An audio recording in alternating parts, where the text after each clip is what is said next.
Hello, hello, hello, and welcome to the Fata Morgana Rap Party. Thank you so much for being here. Whether you are listening to this live or you happen to be catching this at some later date, it is a pleasure having you here. Now, real quick, I'm going to make sure I balance my audio, making sure that I'm not going to blow out eardrums. It's going to be a little quiet at first, but it should kick you up like with some of the other tracks that we'll be going over. But thank you for being here today. For those of you who might be here currently who've never been to one of these before, this is the Rap Party. I based the name off of my time when I worked in the school newspaper. I was an editor for a while. I also just was a premiere writer who did my best to help out. And right before publication, we would have a rap party, a night where we would go and we'd work late into the night at the school, making sure everything was finalized and ready to be sent off for printing. And we'd bring pizza and soda and cookies and, anything else you could consider, wholly unhealthy and tons of caffeine to make it so we could work. And we'd often be working into like 2 or 3 in the morning. And so I just kind of borrowed that name, and that is why we're here. And to those of you who are watching this, who are not seeing it live, I'm grateful you're here. Most of you are likely seeing this post, and that's perfectly fine.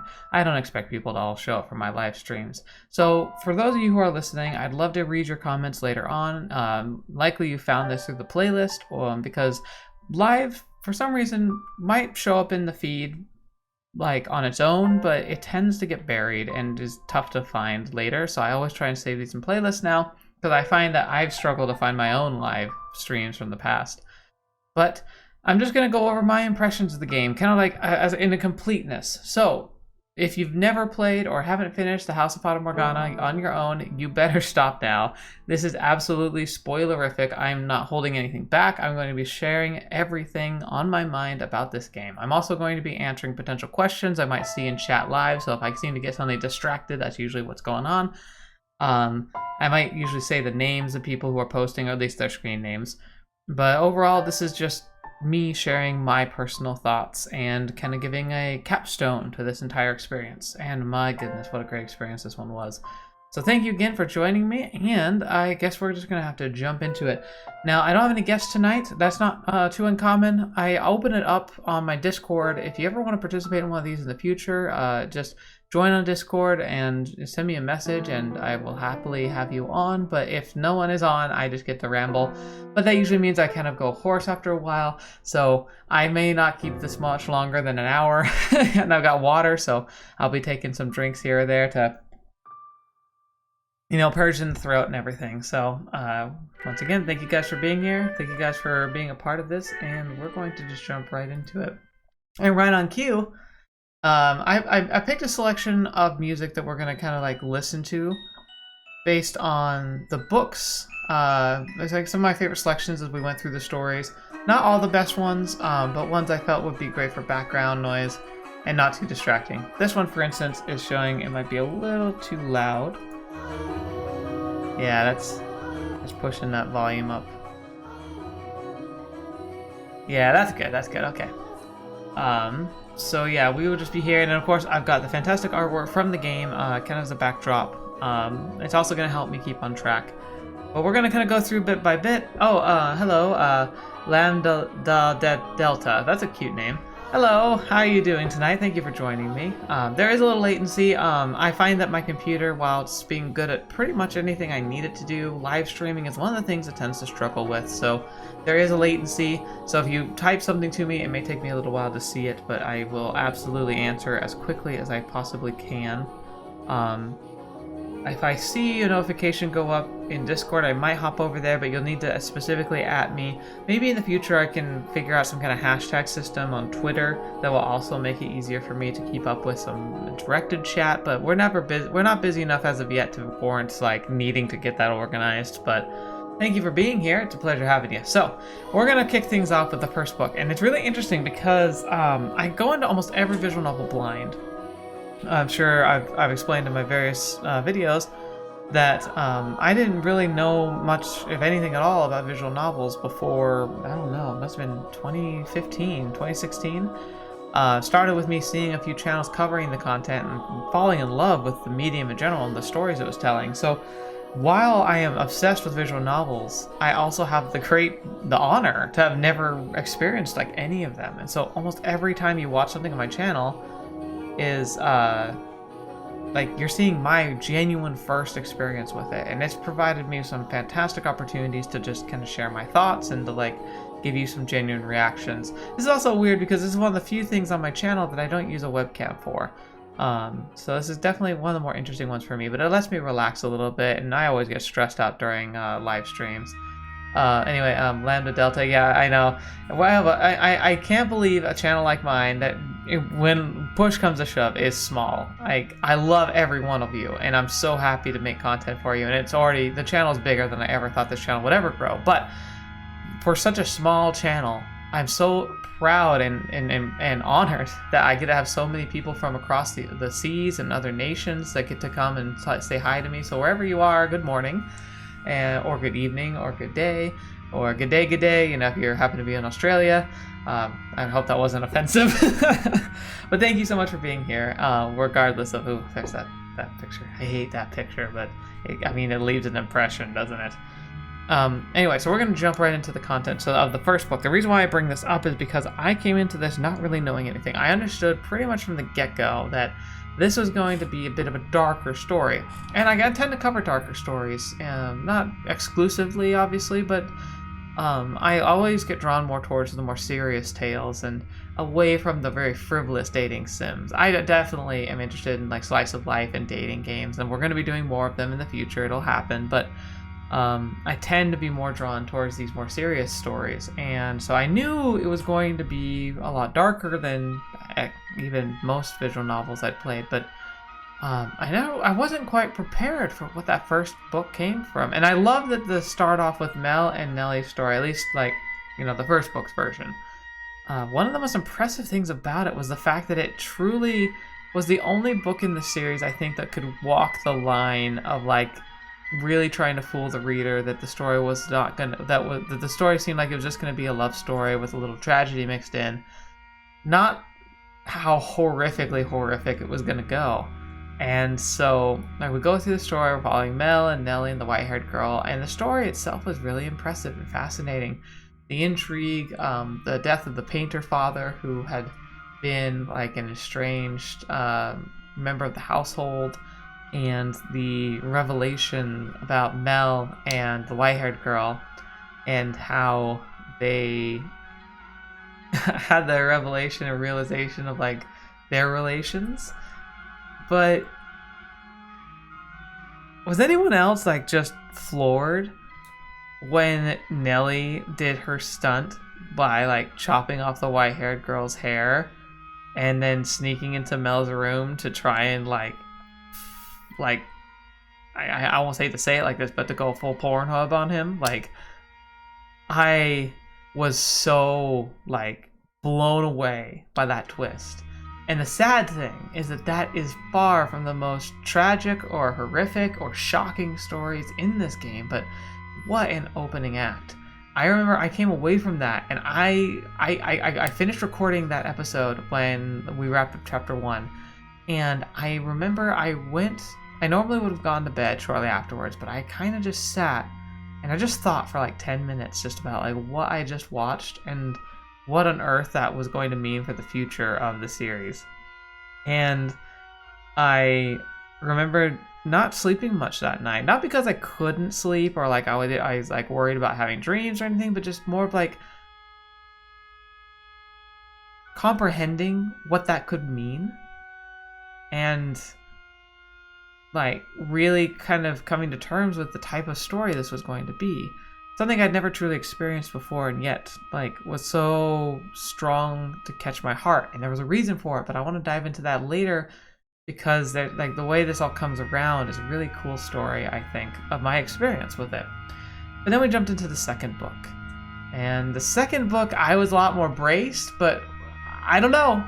It's like we went from like secrets and lies and intrigue and dove straight into Saw movies, like Saw. Like I think Saw actually wasn't even nearly as scary or horrifying, because at the same time, the second door, what a strong and overpresent like atmosphere that the second book had. It didn't display at all, like hardly any horror. There's like a few stills besides like the bloody sound effects, but like honestly that was enough. My imagination roamed wild with it, and like yet again there was something deeply horrifying about it that I don't think I could say has ever been captured by a gore movie. I'm not even a big fan of gore horror movies anyway, but a big reason for that is because it glorifies the gore. You know, it really, like, that's what you came to watch and that's what you got. But I think the second door, even if you could describe it as being the exact same story, had so much more to it. Pauline was such an endearing character, and her search for her lover, even though like around halfway I kind of started to piece together what was going on in the fate, I really didn't see either like the second beast that appeared in the mansion. I never knew until like the last second. Oh, there's that Nelly picture. But like I never knew till the last second just how horribly wrong that was going to be, and just like how we'd ended up having the ultimate climax of that story, but we had no real idea. It was so good. Anyway, Lambda Delta, especially with this picture up here, you said one of the most memorable moments, what a door to start the story. Yeah, like I said, I think the selection and the writing of that was such a great way to introduce like the kinds of elements and the experience you could have in this story. I will say it many times, the writers were master craftsmen. This is an example of what a true understanding of a narrative and the way to write and compose and orchestrate a story. It's just so well executed. Because when you have a story like this one, like I said, by the second door, I remember I was braced for stuff. Like I knew what I was getting into a lot more. And yet, time and time again, I was surprised. And to be able to do that as a writer is probably one of the greatest achievements. There's so many markers, flags, I guess you'd call them, like good flags about just the quality of the writing and the way that the people had shaped this story, who made it. And the fact that it goes over so well translated too. Like, I mean, obviously this was written in Japan. This is a Japanese story that's been translated. So like the translators did a fantastic job helping it like come across clearly, and still being able to highlight everything in the story. Lamb the Delta, also interesting you mentioned Higurashi. I actually haven't read that one yet, so but we will be getting into that. I mentioned in one of the later episodes of this series, Higurashi is absolutely on my target list, and even though I know it's going to be a bear of a series that like take forever to get through, because there's like then there's a sequel. It's Higurashi and Umineko, I think is what it is, right? Again, like I'm so unfamiliar with these because I've never read them. But like we're gonna get into those, but they're so long. And I have an announcement at the end of this about like what's happening after this, by the way. So if you're curious like what's in the future, if you stick around to the end, I will go over that in great detail. But I want to kind of bring it back around again. So. Second door, there's not a whole lot to say, and it definitely was one of the harder ones for me to get through, mostly because it kind of got dry in the middle. I was intrigued and curious. I wasn't ever going to put it down or anything, but it was hard, and I think I made some voice acting choices in that series that were tough. My voice for the beast, where I took it to I mispronounced it. Umineko. That's what it is. Umineko. Anyway, I made some voice acting choices. Remember, because I do these blind, I literally don't get to choose the voice for a character. I kind of come up with it on the spot when I see them for the first time. And that can be a bit of a round robin. I don't always get to make the best of choices that way, and I have had some mistakes. And I think book 2 was one of my voice acting mistakes, because the Beast, I thought because he was so nonsensical and crazy, I kind of thought he was going to become like just the antagonist of the story, and that he would play a fairly minor role in the greater overarching plot. So I like, what was it? I'm gonna try and recreate it. I was like, I talk like this all the time, and it was. I did one episode I remember where we were talking like I was talking like him like almost exclusively, like when he would have his conversations when he started talking a bit more with the white-haired girl, and I came away from that like with my throat burning. It was just a lot to strain on the vocal cords, and so like while the episodes got shorter then because I would just get too tuckered out and need to like stop. So like the first sign I saw like a decent stopping point, I usually went for it. Because it was just so hard. Like even right now, I'm already like, because it's a tough voice to do, and to do it so much was really difficult. And then Pauline, her voice was also a bit strenuous because it was very airy, which any female voice is tough. I want to get better at this, honestly. I'd love to get vocal coaching sometime so I can know how to do it better. But I still want my voices to be distinctive. And I want to make them and almost better for me than like a pleasant voice every time. I prefer to try and go for consistency as much as possible, so making sure the voices have distinction to them. And Pauline's, I think, was a great voice, but when she would talk, she tended to talk a lot, and again, it was very strenuous. So book 2 was a little rough for me to get through. And while I loved the story and the twist was fantastic, I think it was my least favorite of the books. Not to say it was bad. Again, like don't take it the wrong way. That was a great arc, and it had a lot of stuff to go into it. But it was also like the twist in it wasn't hard to guess when it started building to it, and the rest of it was just confusing, which is not bad. I think it was a well accomplished, but it was definitely flawed. Like it was definitely more simple. And compared to the rest of this fantastic story, it just wasn't the brightest. So we're gonna roll into the third one, which is funny because like the pictures are up for it right now. But the third one, I'd learned my lesson, and so as soon as I identified a few characters that I knew were going to be like highly repetitive, I remember selecting voices that were pretty easy. And I guess before I tell the story, since I've been talking about my voicing, if you have any thoughts about my voicing of the voice acting I did, let me know. But I remember the choices I made right into it being like, all right, I need to be better, more specific about like my vocals, because I don't want to hurt myself again like I did for book 2. So Jacopo came up, and I decided to go for him to I'll pretty much just be my own voice, because most of my voices were pitched just a little bit. I decided to stick with a mostly me voice, but maybe more emoting on kind of like the more grungy side. like I was a big brute, or like me, but if I was trying to be Batman in a not so like overt way. And so, oh yeah, and here's the music for it. Oh, I love the timing here. And so I picked his voice specifically to be a lot like mine. Unfortunate, because he became one of my more interesting, but also one of my least favorite characters. But it'll be useful in the future, which again, I'll dive into that detail later. But I'm glad his voice is one I'll be able to do easily again. Because now we're going to book 3, Jacopo. Oh, Jacopo. He was an interesting nut to crack. I hated him through most of that reading, but he really came to... Here's why. Again, this scene really pissed me off, and it's good, it should, but I couldn't stand him as a character. For this part, and like also just how he handled it, it was so just bleh. Anyway, Lambda Delta, you're here again. Let's see. You left the second door because of how it subverted my expectations. Not just because of the merchant as the beast, but because he is the bad guy in he is a bad guy in the first place. Yeah, I guess that's true. I can't. Oh, I do want to cover the idea there. Hauling back to book 2.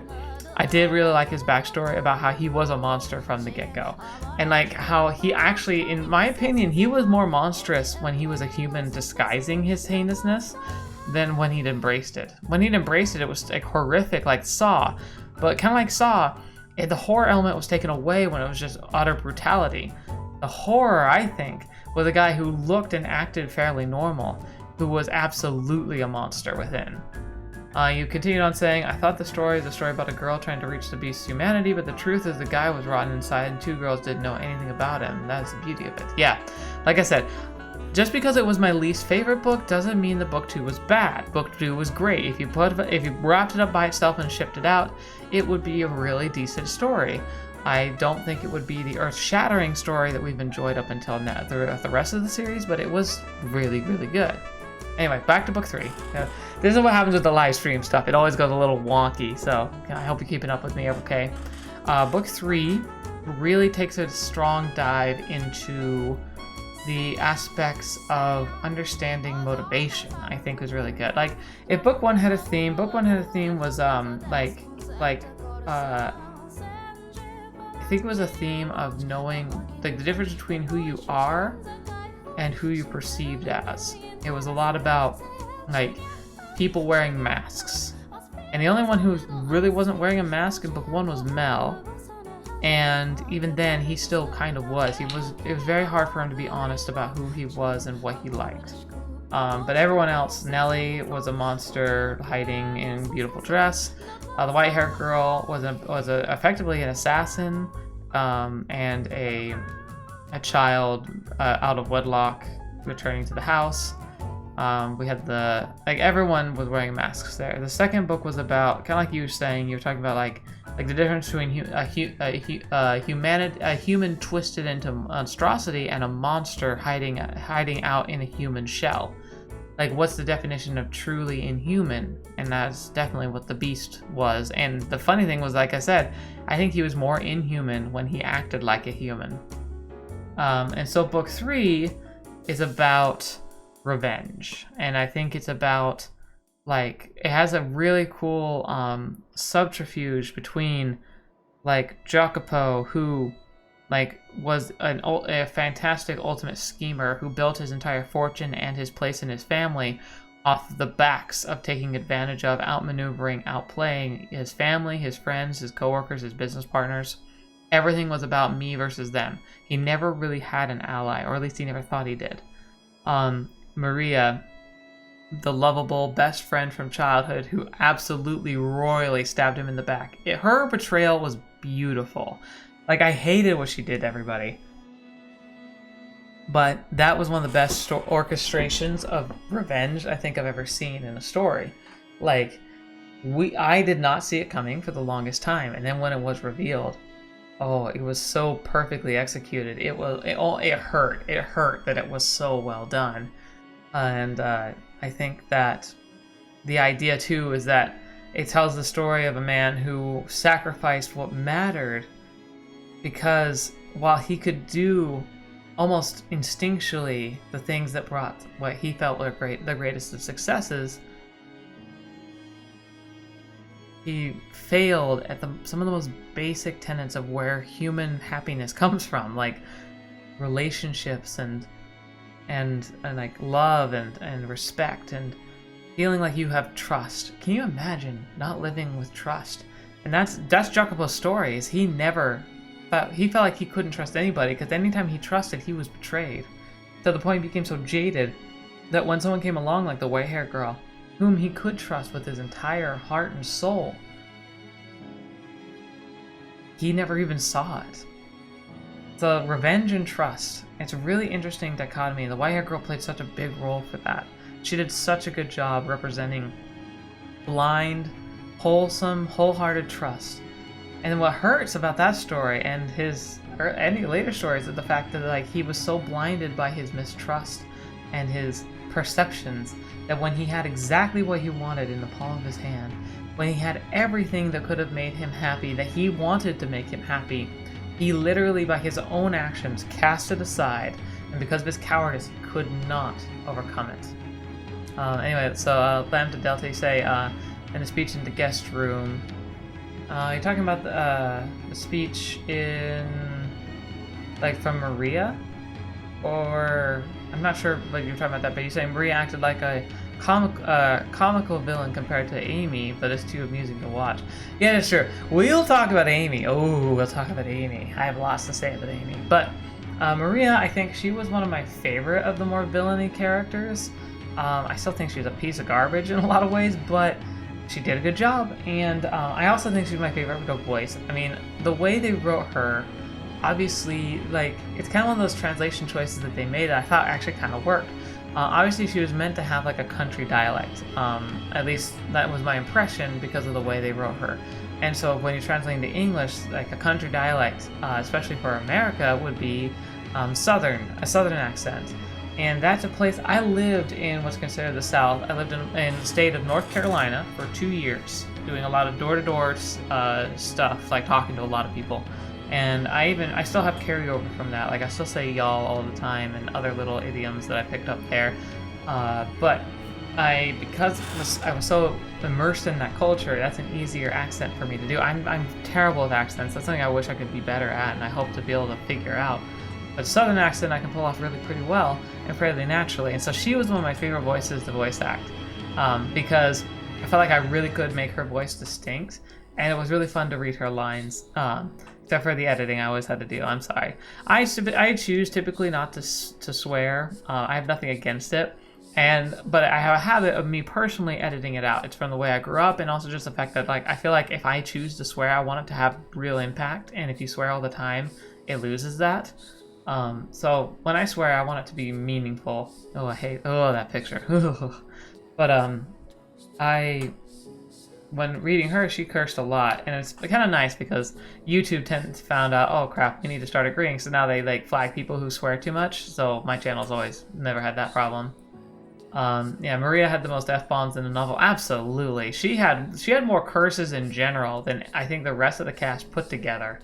That's saying something. She was a foul-mouthed character, so I did a lot of like on-the-spot editing there, which, you know, is perfectly fine. But overall, like, third book, I was really getting into the groove of things, but I really felt we were wrapping up. As you know, there is some misdirection about the ending of the story around there, and about how there's only one more door. I was full on heading for that. Like, I had a feeling there was going to be some kind of a twist, but I figured that, like, we'd go through the fourth door, and then there'd be some kind of, like, last-minute choice/conversation, and then it would be pretty much done. Oh, was I wrong. But I want to talk about the fourth door now. So the fourth door did such a good job of pointing out what made the stories up till now and what would make the stories great from here on out. Like, what was it that made it so good? And the fourth story held it, because the fourth story was okay, but it was boring. Not like in the boring in the sense of like it wasn't worth reading it. The fourth door was great, but there was something that was off about the whole thing, and I loved how the writers were absolutely, like, they flat out just called it out. They pointed out that, like, when you had done all the previous, like, side quest stuff that unlocked, like, being able to get past the false ending there, Michelle kind of steps forward and says, no, that's not right. I'm not the white-haired girl, and that story was a lie. And he's like, there was no humanity in it. And also, like, there's also the red text in the history. Oh my gosh.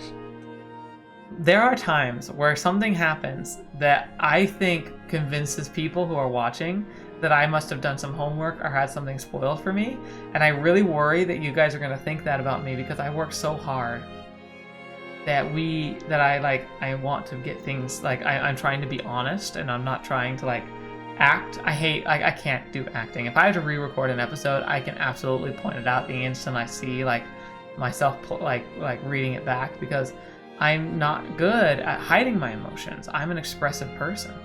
And so when I went into the backlog, because like I'd like misclicked or something and missed a line, and I went to the backlog and it happened to be around a line that in the backlog was edited, and I saw that and I was like, wait, what? And so like I was going crazy. I was like, dude, there's something going on. And so like I if I go back and watch those, it's gotta be so frustrating for you guys, because like I was like constantly checking the backlogs, like where's the lines? Lambda Delta, you said like you thought the fourth door was the last. I thought the fourth door was the last return. We had 5+ doors. Yeah, like it was like the halfway point. That's insane, but it was so cool. But you also say that the backlog mechanic, I completely missed it in my first read. I only caught it by chance, but I caught it so early I was genuinely concerned people were gonna say that I was like a liar and like, you know, trying to like make it act like it was fake when I knew all along. But no, it was completely an accident, and it blew my freaking mind. And I was like, oh, there's something really off going on here. And so like when it came to that choice of like there's something wrong, I was like, heck yes. I was like, there's so much wrong with what I just saw. And then the real story. Fetch, man. Michelle and Giselle's story. It was horrifically gut-wrenching, but it was so good. And remember what Michelle said. He said that the reason why the fourth door was wrong and why he called it was a lie is because there was no humanity to it. These writers, I said it in my last few episodes, but I'm going to say it again because I'm going to say it to the end, my dying day.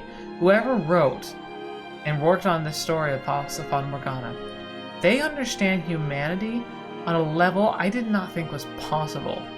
Because in order to write what they've written, they had to really, really get how just humans work and how the human nature works. If they aren't master philosophers and psychologists, like whatever they're doing is wrong, because they've figured it out. Like they need to be publishing like nonfiction books about how the freak we all should not be going crazy trying to figure out each other, because like they cracked the code. They understand it.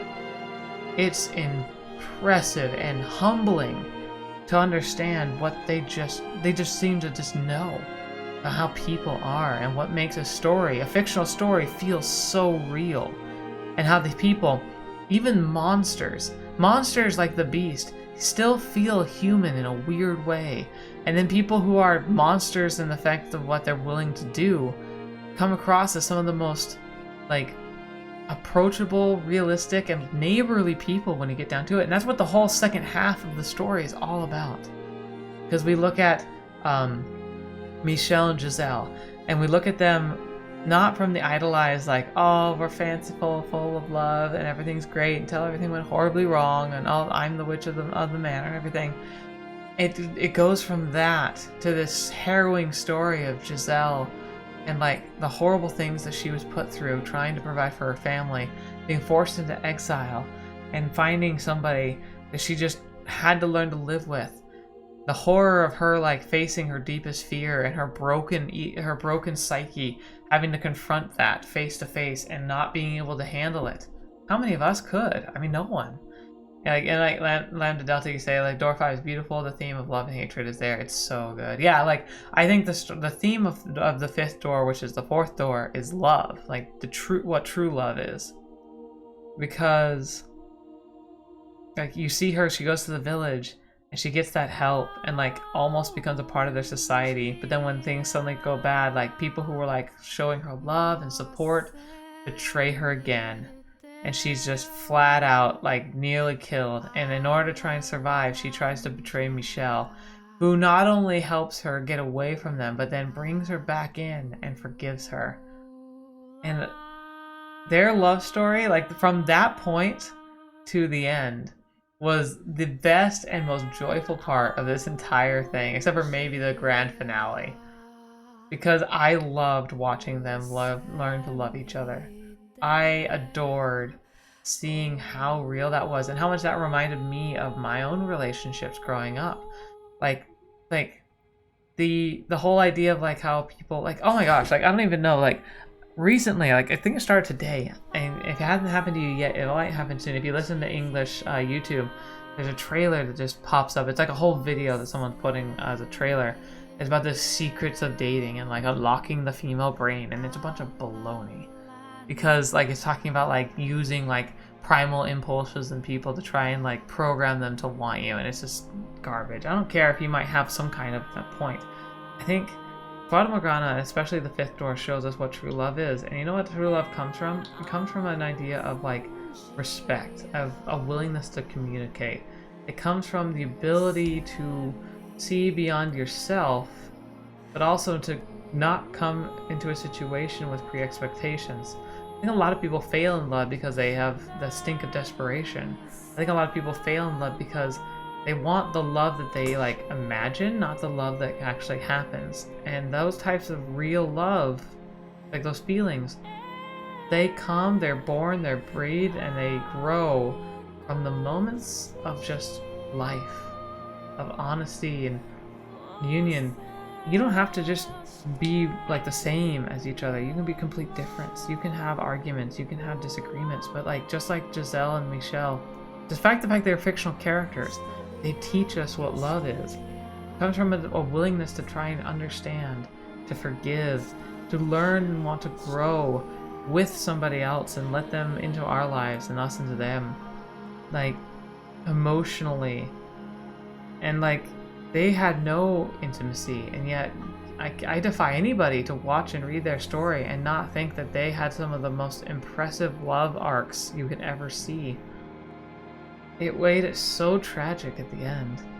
And we didn't even understand half of what made that ending so tragic. We didn't at all. And that's what's crazy. Like that story about Michelle and Giselle, like we explored it twice. Not technically 3 times. We had the fake version, then we had Giselle's story, and then we get Michelle's story. And I know it's a bit of a deviation, because I think there's Morgana's story was before Michelle's, but I want to talk about Michelle's first because it's so heavily related. Michelle's story is about family, and it's about the bonds and the weaknesses of family. One thing is interesting, I had a teacher in college. She taught advanced literature, and she was one of the most impressive teachers I had because she challenged viewpoints. She wasn't content with just teaching what she taught. She often wanted to challenge us to think outside the box, to look at our beliefs and really try and examine like where our beliefs came from and why we thought of them. And I remember she talked about, for her, this idea that we were talking about the philosophy of Christendom, specifically Christian religions, and she talked about how there's a belief in the teaching in the religion that I grew up around that a family is an eternal unit, that like when we die, our families are united together forever. And it's a beautiful sentiment, but she kind of brought up an interesting point. She said, my family's crazy. They disowned me. They want nothing to do with me. They didn't even try to come to my wedding. They have never met their grandchildren or their nieces and nephews. They have cut off communication, and the few times they have contacted me have been to ask me for money. And she's like, I want nothing to do with them for the rest of eternity. I could be perfectly happy if I never saw them again, because they were so like poisonous and destructive, and like they did everything. It seemed like they did everything they could to take what I had, because me being happy was the worst thing. And like I thought about that, and I was like, people don't get to pick their families. You don't get to pick how you're born or where you're born. And I think that extends to Michelle's story in transgenderism. Like, it's such a powerful story because people are born with things are awry, whether it's biologically or psychologically or anything. It's like being born doesn't just mean that you are what you appear to be, and that these feelings of transformation aren't real. I mean, most people don't have an actual transformation like Michel did, where his testosterone kind of kicked into high gear when he was through puberty, but that's a real condition. I looked it up back at the time, and it's a real condition where, like, it's a mistake where your testosterone levels, like when you're first developing, there is supposed to be an introduction of testosterone into your system that helps like shape you into a male form. But if that doesn't trigger, you are born in a female shape with a female anatomy, and like you, so you'll grow up effectively female. But there hits a point where you hit your puberty, where your testosterone kicks into gear again. And often for people who didn't kick into when they were children, it kicks into overdrive, and they can very suddenly grow into a very masculine figure and form, and that's quite shocking. And so back in this time period, of course, that could be something that people would just never could believe in. Like, it would be something that would seem like witchcraft, but it's absolutely biology. It's a real thing. And Michel could feel it from the time he was young. And think about the people in the real world now, because like, it was such a personal story for me, because like while I was reading that, like I was heading towards the end of Michel's story, my wife came up to me out of the blue. She didn't know anything about this. She doesn't watch my content. She knows I do YouTube and she's super supportive, but she's not interested in visual novels. She came up to me, she's just like, because she went to visit her family before this crisis all went up around Christmas time, and she came to me, she's just like, sweetie, there's something I need to talk to you about. She sat down with me and she talked about how she grew up with a younger sister that she adored. They were peas in a pod. They were always together and doing stuff. And their home is not a great one. It's a kind of it's almost a hoarder home. It's very gross. They have like 2 dogs and like 2 cats, and they don't clean up the house enough, and so it smells. It's like you walk in, the air is heavy and feels rank, and there's like mold and stuff. Like it's this bad home to live up and grow up in. And she went back to visit to help take care of her family, because she's, their family. And her sister, who she grew up with, kind of approached her when they were having some time together, and she says like, I'm transgendered. I'm a boy. Like I feel it. It's been a part of me my whole life. I just didn't really know how to put it into words, but now I do, and I want to be open about this. My friends at school know, but no one in the family knows. And my wife talked and like helped him kind of understand that that's okay, and that there will be people who might be confused, but they're going to help. But we're here to help, and we are okay with that. And we're going to be a part and support you.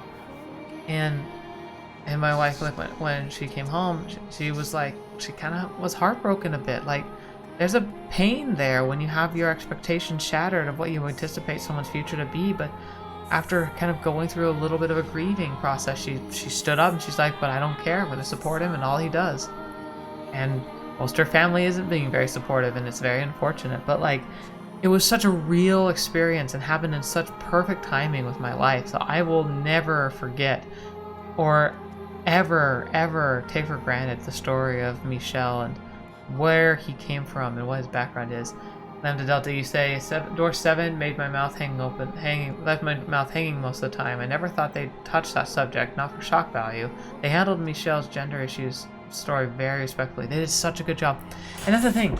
I feel like back in 2012, transgenderism was kind of starting to be more recognized and normalized. I think kind of in response to the more normalization we were having of the homosexual movement. Growing up, I never even heard about transgenderism. The closest thing was like transvestites, but even then, like, that was like something parents would never talk about. And like, the video's gonna cycle again, so we're gonna actually have that intro going again. But anyway, I'm gonna keep going. So transgenderism wasn't really a topic that I was hearing much about, and it still is taboo to this day. Like, it's so taboo. But to see in 2012, when this game originally was published, that they handled that so well, it's another sign about just how impressive and amazing these writers were to really be able to take a subject that like most people won't touch with a 10-foot pole because it's so hard to handle right. And they did such a good job. It was such a sad story. And now Amy. Okay, we gotta talk about Amy too. Holy crap. I agree with what the bonus content said. Amy is the most evil character in this story. Morgana is a saint compared to her. Literally, like Morgana her worst when she just wanted to wish like people who had done terrible things to her for them to suffer over and over again. Like I almost agree with her at that point. Like I respect Morgana for the choice that she made. But and we'll talk about Morgana more later, but like Amy was the most despicable character. I hated everything that she was and everything that she did. And frankly, I don't know if I could have resisted. When Michel was offered to, like, when Morgana offered to curse someone for him, if I had been in his shoes, I think I might have pulled the trigger on Amy. Which is why Michel is such a fantastic character, because he's so much better a person than I am, or if it would be. But holy crap. She was the epitome of all things I've ever seen evil. And that's the thing too, is like the most evil character in this whole story was also a pure human. She wasn't even like a tumbling through time human. She was just a human. Just a despicable human that made the beast look tame. And it's just, it was such a good story, but it hurt so much to read about. So, and then like of course Michel's death, and his death at the hand of his own brother. That was really hard to watch. That was really hard to watch.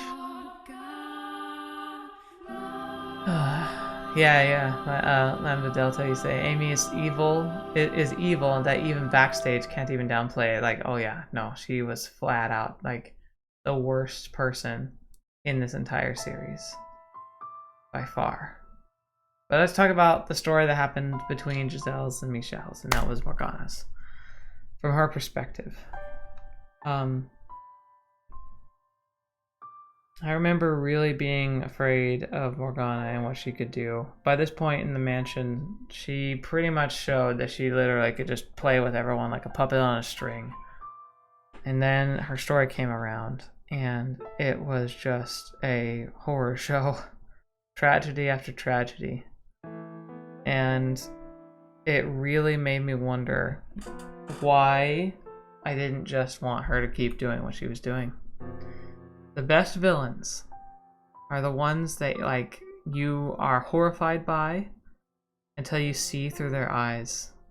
And then when you see through their eyes, you understand who they are.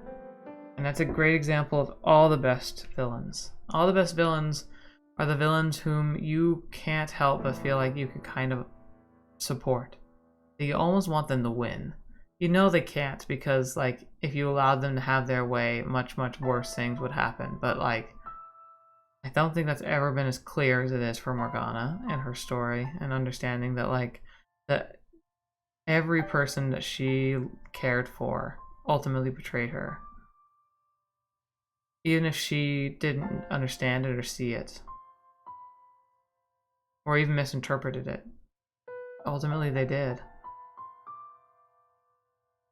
Her story, I think, is about patience, because even when life went as south as it could go again and again and again, she maintained that she was on a path of just trying to do what was right. I think she had built into her a kind of reverse selfishness where she tried to be so selfless, but she did it as part of everything else. Anyway, Lift Mod say he popped in and said, hello, I started watching your House of Fata Morgana series recently, but I don't want spoilers, okay, haha. Yes, thank you. I hope you didn't hear too much here, because I'm in a bad spot for you to be in if you didn't want spoilers. But yes, continue watching, watch this at the end. It'll be the end of the playlist. Anybody who is skipping away from this, you can just come back later. But thank you for coming. I hope you're gone, because I'm gonna keep going. This is super spoiler. I even put it in the title. I hope that it was enough to be like spoiler, like do not come here if you don't know. But thank you for being here, and I hope you enjoy the rest of the series. Anyway, like her story is like so tragic and so. I can totally understand why she would want to do what she would do. I think I could see that. I could see me being there and doing that easily. That's it's a good example of like why I'm not as good of a person as Michelle, because he resisted it. I would have done it. And Morgana, like, I totally get why she did what she did. And although it's revealed later that like she brought other people into her like roundhouse of horrors, like it kind of seemed like it was an accident. She genuinely just wanted to punish the people who had been so terrible to her. And she didn't even like mean to grab the others, but she kind of did. And so we had all their stories kind of laid bare before us, like where they came from and everything. And then Michelle, after we see the revelation about like where he came from and how he was willing to resist, and then the dance through the maid story. Oh my gosh, Giselle, like the breakdown. I've never seen a narration so expertly crafted of the breakdown of a human soul. The closest I can think of is the story of Sumika in Alternative and like in Muv-Luv. That's the closest I've seen. If you haven't read that, watch it. I'm not going to talk about details because it's too important for you to see that. But even then, like that was not done the justice that we see in the House of Fata Morgana. In the House of Fata Morgana, we see something so much more visceral and so much more powerful. A breaking down of a human soul into the barest of bits by relentless, endless. Like, if there's ever a good example of why immortality would be a curse rather than a blessing, it's hers. Like, granted, she was in a pretty rough position for it, but like, she probably was only going through immortality for a few hundred years, and it will literally like eroded away her entire sense of self. Even if you could kind of avoid that, it'd be hard to hold on to what makes a human human if you could live through so many lifetimes and not really like how would you form connections when you feel like from your perspective in the blink of an eye they're gone? It'd be really hard to maintain that.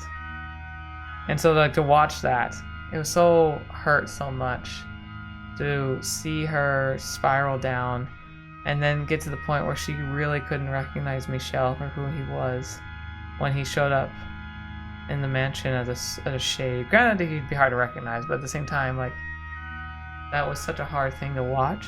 But so good. And I loved, like, the reveal of, like, how that was Giselle the whole time. It was so impressive of a twist, and, like, man, what a love story they have. It's so crazy, but it's such a good love story.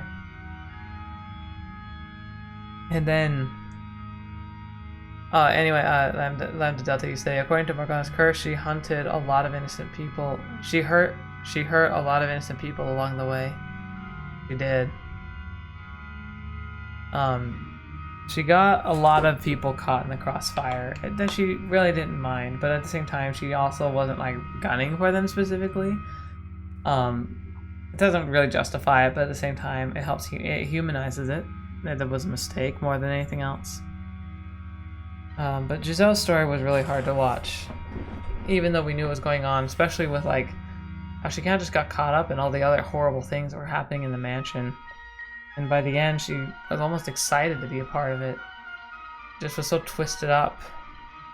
And then there's like the hunt through the house where we had to like go and visit all the shades and like Michelle had to go through all those horrible things trying to get back to where Giselle was being kept at the top of the tower. It taught him a lot that he needed to know for the last like sections of story, but it was still like so painful to imagine like a half man, like a shade, going through so much.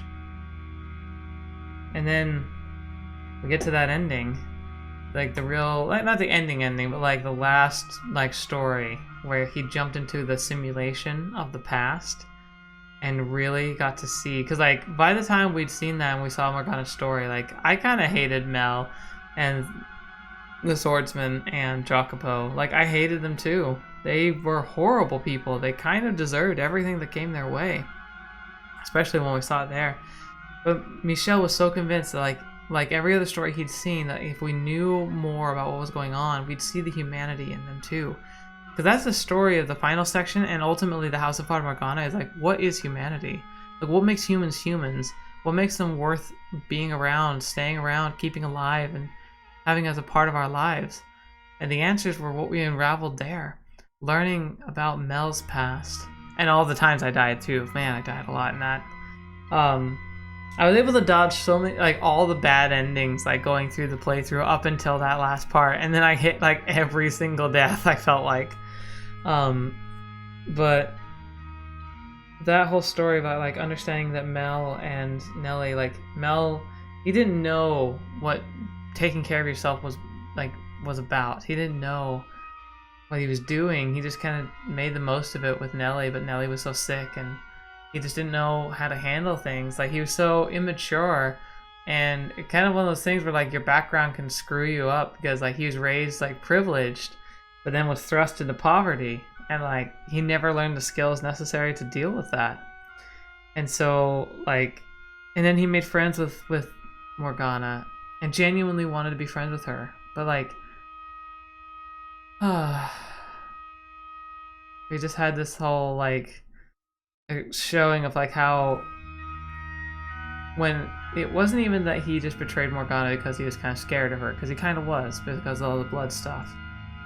But then, like, how, like, the swordsman pretty much just said, like, look, I'm gonna kill your sister if you don't do this. And it's like, what else was he gonna do?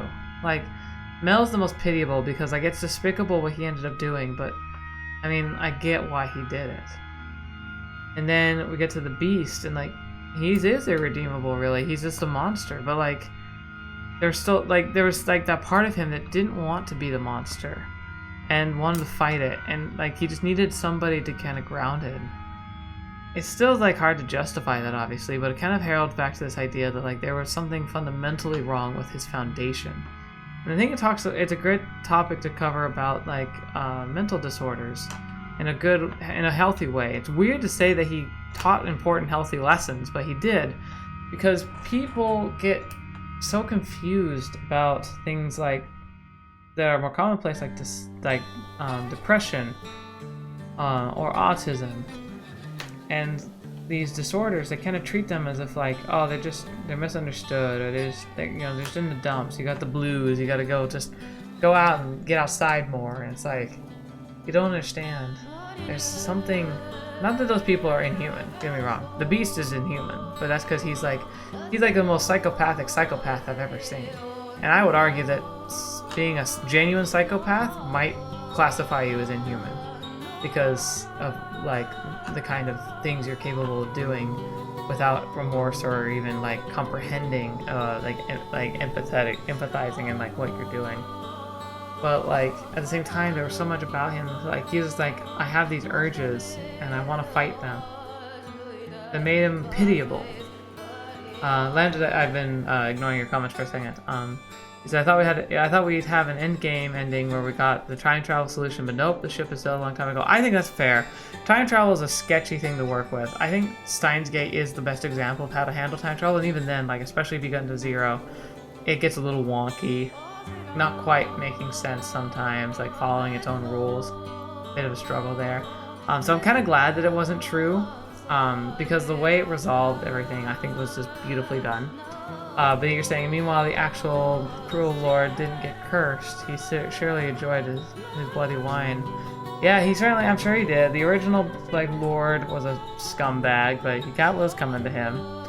Jacopo, though, we're gonna roll right into his story too, because, like, his past is fascinating, and we're gonna talk about that, of course, later. But, like, it was really weird how he was, like, in love with Morgana, and, like, he was using very similar lines I hear on, like, To Catch a Predator, where, like, oh, I just wanted to, like, I'd marry her when she gets old enough. Like, it's like, okay, Jacopo, you're a little bit on the risque side of things. You better be careful. But, you know, that kind of got wrenched from him anyway. But, like, again, he was one of the most consistent. I think Jacopo in the past and the future were almost the exact same person. Mel and the Beast kind of were different. Like their cores were the same, but they were living different lives and they made different kinds of choices. I think Jacopo's was almost exactly the same. Like obviously he was different, but his mannerisms, the way he handled things, and his inability to communicate being his greatest downfall was so consistent with his story with Morgana. But they did have something special. I feel bad because Morgana, I wonder if she would have ended up falling in love with him. I think the seed was there. She really wasn't capable of handling or trying to fall in love at that time, but the seed was there, and it might have been actually something beautiful. But instead, it was something horrific and terrible that she brought in without even consciously being aware that it was him, but all the same, it made a lot of sense. Yeah, that's true. Lambda Delta used to point out that Fata Morgana already has many weird love couples. Yeah, they definitely stepped into this, like, but that's the thing. Like, a lot of this is hard to predict. I just, like, it's harder for me to have sympathy for people who are specifically attracted to younger girls. Girls who are way younger than is really reasonable for them to be able to make, like, those important life decisions. Like, I have no problem with older, younger couplings, really, as long as both of them are functional adults who have the capacity of making good, rational choices for themselves and being able to accept the consequences of those choices. But children really can't. So that's where I'm like, I get uncomfortable with that. But odd couple-wise, no problem at all. My gosh. I mean, the best example of the best couple, in my opinion, is Giselle and Michelle. And there's a lot of people would have problems with that fundamentally. Like, but like, they're such a good couple. Like, they're so great. But yeah, so they go through, and the harvesting of the keys, man, that was like, it was so good. And then like I think the hardest and most touching scene for me, even greater than the grand finale, and the time where I really like kind of came to tears. They were kind of dry. Like I wasn't like bawling like I was in the end of Love, but I was definitely crying. Was when he goes in and Michelle like holds Morgana, like sees how she's kind of broken, and like just begs for her to hold on so that he can take her out of the tower, just to give her like at least a breath of fresh air, and just holding her there and like having her like make her last request be like, let me die because I can't stand this anymore. It tore me up. I think that night I ended up crying like later because I kind of had to internalize everything that happened. And like that's the thing, it's funny, it's like a lot of people can have trouble admitting about crying, and I understand that, but like I've always been someone who can wear my heart on my sleeve, and I think that these types of stories, even fictional, because there's so much humanity in it, I think it's worth it. It's worth being able to be vulnerable and just let yourself have a good cry, because you know what's really sad is that there are people in real life, maybe not exactly like Morgana, but there are people who go through horrific things. The young, the helpless, the innocent. I think about refugees. Like, can you imagine being like a child, like a 6-year-old or 14-year-old in effectively a war zone, like living off of scraps, traveling with a little pack on your back, hoping that you aren't gunned down in random crossfire, or that your family isn't taken hostage or forced into the military, and that you wander and then sneak yourself onto like selling all your possessions to get onto like a little raft to try and swim across effectively an ocean, and just hoping that you all don't starve to death before you get to the point where someone might help you and not just turn you aside. And even if you manage to get the best outcome and make it to like a refugee camp, then the struggle of being like at the bottom of the social totem pole in a country that you probably don't even know the language to speak, and just being told to do your best, and then having so many people like openly revile and say that like your kind aren't wanted here, like we shouldn't have to support you. And like, can you imagine that? Like, that's a horrific life. Or like, what about the illegal sex market? Like slavery is still alive, and in first world countries, it's mostly sex slavery. But like, it's a real thing. It's horrifying that still happens, and people are living through something similar to what Morgana went through. it's so just sad to think that that's a real thing that happens in life. Not in this story, like the story specifically, but there are so many people who have probably died with the hatred and burning like resentment that Morgana felt, because like there are people who go through these horrible things too. And so yeah, like that was one of the most telling things, and to have it all ripped out, even though we felt like we'd finally achieved something great, and to have it all be ripped away. But then he confronts Morgana, and she admits that while she can't have any sympathy or forgive the people, she can finally see that, like her, there was a lot more going on to their story. And like the walk through the mansion and releasing of their souls it was like therapy. It was so like, I felt like my heart was declenching as we went through all those stories and those phases. But then we had to confront the two people who I genuinely kind of forgotten about. Dieter, like it was like, oh fetch, what are the brothers' names? It's like Gregor and Demeter, I think, something like that. Like how he was the painting. I genuinely was floored by the fact that he was the painting. I knew the painting was somebody. I kind of forgotten about it for a little while, but like I was like, oh yeah, I wonder who this is. Like, who did I guess it was? It was like I thought that the painting might have been the white-haired girl, or might have been like it might have been. I think I was entertaining the idea that might have been Michelle's mom, because she was kind of crazy. But then, like, his brother made so much more sense. And then, like, Dieter, his shade coming back, and, like, the painting needing to be there. Like, it's kind of crazy because, like, meeting the painting and getting that key to the master bedroom, like, you have to meet the painting in order to even unlock that portion of the game, and you have to pay back from being able to have the painting with you. And, like, having to go back and make sure you get it before you leave the mansion. It's such a thing. It's such a Hail Mary, like, death flag, but it's so cool that it became so relevant at the end. And then, like, walking outside the mansion, and then the dissipating right before in the end with Michelle and Giselle, like, being like, I don't know if we'll ever see each other again, but like, we're there and I will find you.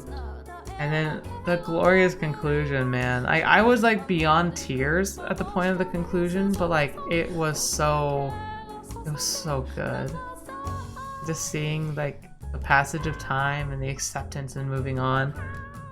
And just like seeing that there was such a good resolution to all of it. That there was a good, that they were that they were able to meet again in the boundless sea of souls, and were able to find happiness, even if like they're gonna have struggles. They were still human. It was so just good. And like Lambda Delta, you point out, like, thank goodness it's not anime magic that makes hatred just disappear. In the last few minutes, Morgana just turned down Jacobo's wish to smile for him. Yeah, no, very realistic and true. Like, I think that they really understood the characters there, and understood that they can't put that behind you. Actually, it's funny because like there's the Disney recreation of like the Sleeping Beauty story they did, Maleficent. My wife and I actually really enjoyed the first movie. It wasn't perfect, but we enjoyed it because it showed that good story from the perspective of the villain. And then the second story we watched, because it recently came out on the streaming site on a streaming service that we have, and it was so bad. Like, it was okay again, but like the ending was just awful because like it had the whole, like, you're talking about the anime magic of like that, like there's just this like crowning moment, and then all of a sudden all these people who were literally killing each other a few minutes ago are just perfectly happy to help each other and stand around and be willing to like work together. It was just so like jarring and just unpleasant. But it's a family/kids movie, so I can't be too mad at it per se. But this story, this experience, the House of Fata Morgana, it is going to be one of the greatest visual novels I believe I will ever read, because it covers topics so well. There are great stories out there that I absolutely love, but I don't think any story I've come across captures humanity and the spirit and nature of what makes people human so well. this story was unlike anything I've ever read, and I'm not sure if I ever can have it compare, which is why, like, I don't like doing number scales, but, like, there are so far, like, 3 series that I would rank 9s or 10s, because I'm very judicious with my scalings. Fata Morgana is like, I absolutely consider it a 10. Because I think for qualification of, like, what would be, I consider a masterpiece of a visual novel or anything, a book or a painting or anything, is like the only way I can ever say I consider this a masterpiece, a true 10 out of 10 masterpiece, is I have to be able to answer the question irrevocably, did consuming this make me a better person and change the way I see myself, my family, and humanity? And this story absolutely did that. Love, Steins Gate are the only other stories I think that truly have achieved this level of storytelling, and that's including most things like other movies. I would say that there are movies and books I've read that get close. V for Vendetta might be one of the ones that gets closest, because that really changed, especially at that time of my life, it changed the way I viewed a lot of stuff. But Fata Morgana, the House of Fata Morgana, flat out destroyed me in how it challenged my way of thinking. And it took subjects that I had only considered and thought about philosophically and really brought them into sharp contrast and reality. It made them feel so real and so amazing and powerful in ways that I never ever would have been able to predict. This story might not just be one of my top ones, but it might be the visual novel from now on that I will try and shove down people's throats. Because if I want people to get addicted to visual novels, I usually will start them with, well, there's a few versions. Like, Doki Doki is a great one because it's free. Steins Gate is the fantastic one because I think it's approachable. Love is tough because it's so long, it's hard to get into, but the payoff is so good, I will never shut up about it. And say, like if you can go through it, it'll always leave an amazing impression in the end because of how it talks about things and where it talks about things. But Morgana, the House of Fata Morgana, might be my number one, because to give people and say, like, if you want a story that will absolutely change the way you see the world around you and help you understand people, you need to read this. So I will always recommend this story, and never shut up about it because it is so good. It will become a standard that I now compare all things, including myself and my own writing, because I am a writer. I love writing, and I will always forever live in the shadow of the thought of House of Fata Morgana, because I don't know if even the best writers I follow have come close to understanding humanity like this story did. Yeah, you gotta go find Lambda Delta. You say Fata is the second best visual novel of all time. It isn't perfect, but what is perfect anyway? Exactly. The thing is, like, what the imperfections in this story are so slight, and what it does nail is so critical to good storytelling.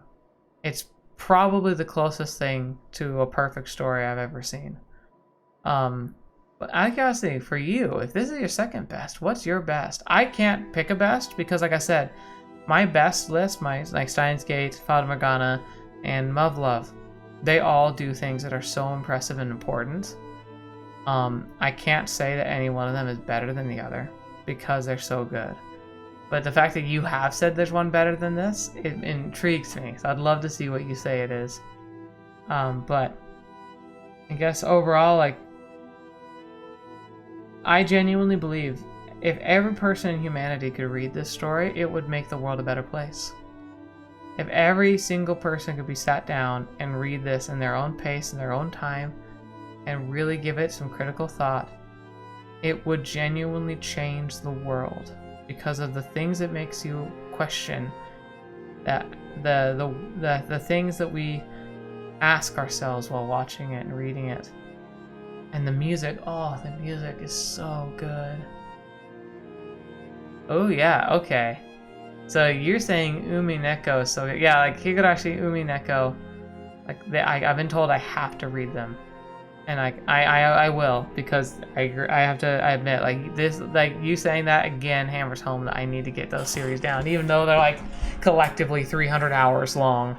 It's gonna be kind of a nightmare, but I'm gonna get them. So we're going through this story though. Like, I hope I can get as many people as possible to read this because it's so good. And it's one of the few ones where I'm like, I'd be hesitant to ask people or ask like that they make this into a anime, but I don't know if they can do it. I don't know if you could ever capture in an anime what this story covers. And if you did try to capture it, you'd have to have an anime series that was so long, because like you can't cut out stuff from this story. I could see you summarizing things, but I don't think you can cut out like if you cut out enough, it would just make it unwatchable and just defeat the point. So I hope they never do that. I think it needs to stand on its own 2 feet, but I hope that we never forget it. I want to slide this in as a standard or something that I want everyone to read at some point in their life. I wish I could do that so much. So I think that's my overall thoughts on this series. I don't know if I can say it any better than that. Just the fact that this is just... it's unbearably good. It's unbearably good to read. And I'm so happy to be a part of this. I need to say a formal thank you to the writers of the House of Fata Morgana. You have blown my mind. I don't know what you're doing right now, but it's probably not worthy of you. You need to be writing more stories, or possibly, you know, becoming, you know, president of the world, because you've obviously got something figured out. To the translators, there's even a lot of drama that came up about this series recently, which is really interesting about the timing. Like, screw it. Like, I know people might disagree, but this series and the way that and how well it was translated is so darn good. You've got my kudos. I don't know who you are, where you are. If you can, contact me on Twitter or message me on Discord or something. Anybody who's a translator who worked on this, like, you are awesome. Thank you so much. And I'm hopefully, as I learn Japanese in this near future, I wonder if I can eventually become as good as you and be able to do this, because I could genuinely see myself wanting to translate visual novels just because of how much they mean to me. And I'd want to be able to help bring them to other nations like my own, so more people can enjoy them and understand. So many people just don't understand what they're missing. Most people don't even know what visual novels are. That's one of the biggest crimes, isn't it? That this story can exist and that most people will never even hear about it. And then I want to say thank you to MangaGamer. They actually sent this to me for free. I'd already had it on my radar, but they contacted me and said, like, hey, we'd like to offer you a free version of this game for your channel. And I had no idea that my life was going to be changing. Granted, I probably would have grabbed it on my own eventually, but they expedited it. They gave me a greater need and push to do it. And so I'm so grateful that they did. I'm very happy that I got to bring this into my life. So thank you, MangaGamer. They went along to see my series and apparently seemed impressed with it, because then they sent me 10 other visual novels. And I can't get to all of them. I'm sorry. I only accepted 5 because I'm not even sure if I can get through all those 5 in like the next 10 years. So I apologize for turning down some of those keys, but I grabbed the ones I knew I wanted to read and I'm going to get to eventually. I really better. So thank you for that. And I hope to continue to support you and your great work, along with like the curators that do things, publish them on other sites like Steam. Like Fruitback Factory. You guys, MangaGamer and Fruitback Factory, I owe them a lot because they're really helping me with my channel. But finally, I need to say thank you to you, whoever's watching this right now. You guys were like so awesome through this series. I'm gonna be sad if the channel keeps growing, which it has been growing, and I'm very, very pleased about that. But I worry that as we grow, the things like spoilers are gonna be harder to avoid. That someday I'm going to have to reach the point where I can't go into the comments section and talk to you because of the spoilers that will crop up there. And so, but we haven't got there yet. And so for those of you who are here, you guys are the cream of the crop. You're the best, you're the most amazing creators, friends you could ever ask for. Some of you have been around for so long too, and I'm so grateful that you've been here, that you've been able to share this journey with me. Whether you're new or old, thank you for being a part of this and joining me for this live stream, whether it was live or in post when it's posted in the playlist. But it's so wonderful to have someone to share this with. I say it all the time, but it's true. Like, I started this channel because I wanted to share how amazing visual novels were, because none of my friends played them, and no one I knew in my community or even knew anything about them. And I wanted to talk about it, and so I started playing them on my channel. And now here we are. And I keep getting to say these wonderful stories. But I think it's about time for us to start wrapping. So before you guys all jump ship, some announcements. Especially if this is live. This is going to be real important to you. If not, it's a good heads up for other stuff that you hope that might be on the channel now or in playlists. So what to do next? Well, there's two good pieces of news. The first, the fact is that I'm going back to Mublove because Photon Flowers got translated and released while I was doing this, and I got special permission to cover it. Took forever to get there because Fata Morgana was way longer than I thought it was going to be, but it's now finally time to start. So next week on Monday, Mublove is back. Mublove Mondays. And I'm very excited about that, especially with the Horizon being a new anime, new mobile game. Hopefully Mublove is about to see a resurgence, and that can be one of the best things ever. So I'm very happy about that.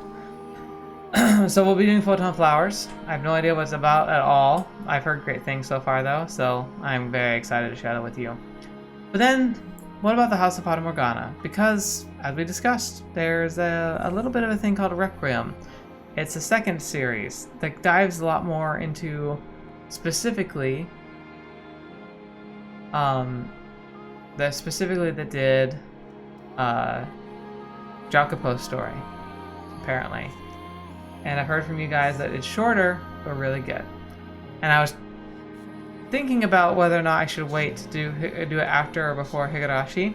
Because I was like, well, it might be nice to jump into something that because people have been screaming for Higurashi for so long. I want to get into it. But when I said that, you unanimously all told me, no, that's way too long. It's going to take you 150 hours plus some to get through that. So you better do it first. So I'm officially slotting and announcing right now that after Photon Flowers is over, we will be back in the House of Fata Morgana Requiem. So Requiem of Innocence, I think, or something. We're going to be doing that. We're going to jump in and we're going to be right back here. So not too much longer, probably a few months from now, we will be back and we will go through it and finish it off. And there's also a little bit of a bonus. I am not announcing it, but people direct me to a April Fool's type of game that the creators of Fata Morgana made. I have it. It will be eventually explored. And I've decided when most likely I'm going to do it, but I'm not announcing it yet because it's still up in the air. But then, yeah. If you're still here and you want to know, that besides the fact that I am going to be doing this like later, and also that Higurashi is absolutely on the future, and we'll be taking a Monday slot after Requiem for Innocence. Currently, right now, I am going through several other series. If you didn't know, on Wednesdays I'm going to be wrapping up all the Steins Gate material. So we have Linear Bound Phenogram, and then My Darling's Embrace after that. That'll be a much shorter but funner one. And after that, I've got some plans, but I haven't nailed them down yet, so I don't want to announce anything. And then Fridays, I tend to direct more towards smaller name titles that like don't get as much attention or don't have people clamoring for them, but I want to still make time for. We are currently going through, The Vampire the Masquerade, Courtiers of New York, a universe that's really interesting, and it's a kinetic visual novel that's very fascinating and actually has like side quests and like interesting choice mechanics. So if you want to see an interesting take on visual novels from a Western perspective and a Western creation, it's really, really interesting to take a look at. I highly recommend it. But yeah, there's a lot of exciting stuff on the horizon for this channel. Thank you so much. Lambda Delta, you say that an anime adaptation butchered your favorite novel so bad. It's true. I also say Hollywood butchers them up too. I think Harry Potter was a travesty. The Last Airbender movie is like almost unspeakable with how horrific it was. There's so many times where like film or anime kind of ruin the source material. Anime is the more disappointing one though, because there's so many other times where they nail it.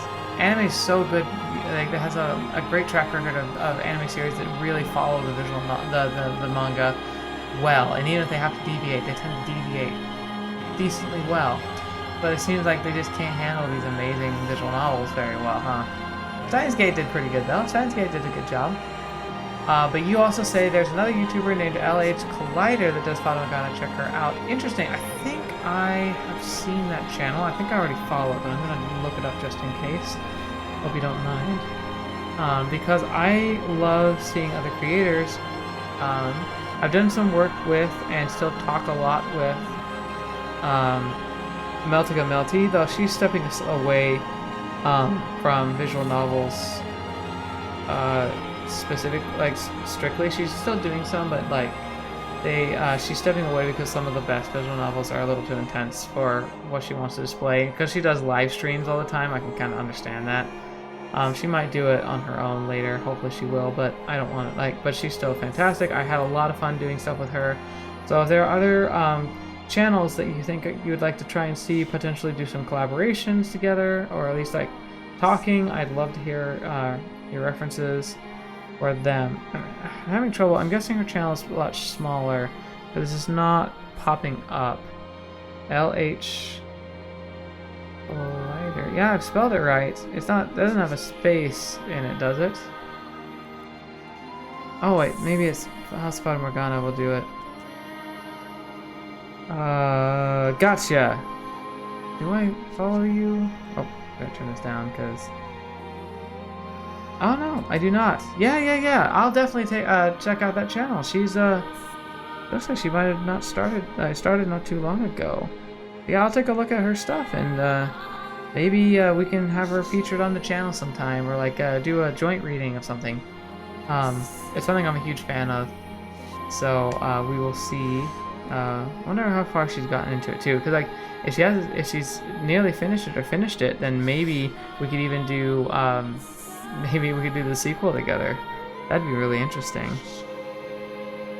She does doing Higurashi, so she's ahead of me in that's for sure. Scroll. You'll see. Oh, sorry. I know it's live, and I'm just curious. Like, oh no, she's definitely not done. So I don't know. I'll definitely check out her channel though. So thank you for the recommendation. I will give it a closer look. But yeah, we're definitely winding down. So thank you so much for being here today. Thank you so much for joining me on the channel, for being a part of this fantastic series and journey. You guys are awesome. I'm really lucky to have you all as a part of this group and ultimately being able to share this. Thank you, Lambda Delta, for being here for the whole stream and being such a great participant. If you want to participate in future live streams, I recommend you join the Discord. There's links in the chat in the description of every video, and in this one it should also be in there, though like live descriptions tend to be wonky. So if you can't find it there, just click on another one of my videos. Love to have you there. You can also make recommendations of visual novels you want me to play in the future. Pretty much anything at all. It's a great way to contact me. But ultimately, like, just keep enjoying great stories and let me know what you think about them. But until the next video you watch of me, you have to see me in next. I'll see you there.